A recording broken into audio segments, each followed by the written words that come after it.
Maharashtra TV9 news, संकल्प सर्वसामान्यांच्या हिताचा। शस्त्राचा धाक दाखवून दहशत पसरवणं, दरोडा टाकणं, पिस्टल जवळ बाळगणं, गावठी हातभट्टीची दारू विक्री करणं असे गुन्हे असलेल्या लोणी काळभोर कोंढवा वानवडीतील 10 गुन्हेगारांना पोलीस उपायुक्त डॉक्टर राजकुमार शिंदे यांनी 2 वर्षांकरिता तडीपार केलाय।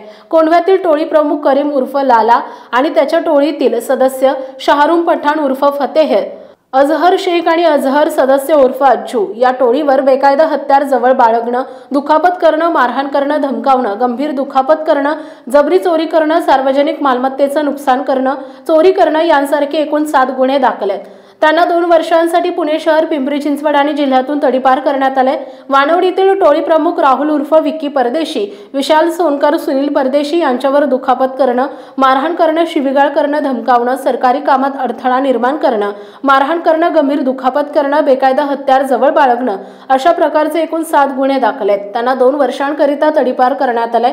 लोणी काळभोर येथील अनिकेत यादव याच्यावर बेकायदेशीर जमाव जमवणं, हत्यार जवळ बाळगून दहशत निर्माण करणं, दरोडा टाकणं, मारहाण करून धमकावणं, जबरी चोरी करणं, बेकायदेशीर अग्निशस्त्र जवळ बाळगणं यांसह एकूण 5 गुन्हे दाखल आहेत। लोणी काळभोरमधील प्रसाद उर्फ बाबू सोनवणे याच्यावर बेकायदेशीर हत्यार जवळ बाळगणं, दरोडा टाकणं यांसारखे एकूण 3 गुन्हे दाखल आहेत। विश्वजित गायकवाड याच्यावर बेकायदेशीर गावठी हातभट्टीची दारू विक्री करणं यांसारखे एकूण 4 गुन्हे दाखल आहेत। या तिघांनाही 2 वर्षांकरिता पुणे शहर, पिंपरी चिंचवड आणि पुणे जिल्ह्यातून 2 वर्षांकरिता तडीपार करण्यात आलाय।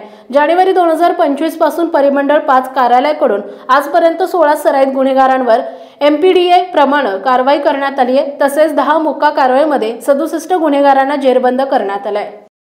आपल्या परिसरातील महत्त्वाच्या बातम्या पाहण्यासाठी महाराष्ट्र TV9 न्यूज चॅनलला YouTube वर सबस्क्राइब करा आणि बेल आयकॉन प्रेस करा।